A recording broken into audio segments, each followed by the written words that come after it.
সেনা হেফাজতে থাকা আপিল বিভাগের বিচারপতিরা বা প্রাণ ভয়ে পালিয়ে থাকা বিভিন্ন নিরাপদ জায়গায় আপিল বিভাগের বিচারপতিরা কিভাবে এলেন, রাষ্ট্রপতি শাহাবুদ্দিন চুপ্পু তার জন্য একটা মিথ্যা গল্প হাজির করেছেন। তিনি বলেছেন দুজন বিচারপতি আপিল বিভাগে বসেছিলেন বেঞ্চে, আর অন্যদের সঙ্গে তারা তখন ভার্চুয়ালি যুক্ত হয়ে এই পূর্ণাঙ্গ বেঞ্চের সিদ্ধান্ত নেন।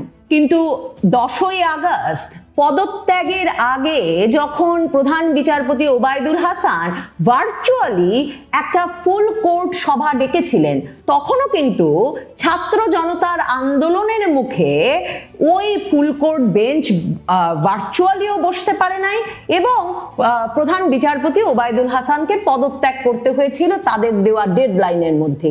কাজেই রাষ্ট্রপতি যে এই পুরো প্রক্রিয়াটি নিয়ে তার মাথায় তৈরি একটা গল্প বলছেন তাতে কোনো সন্দেহ নেই। প্রশ্ন হচ্ছে কার নির্দেশে বা অন্য কেউ তাকে এই গল্প বানিয়ে দিয়েছে কিনা।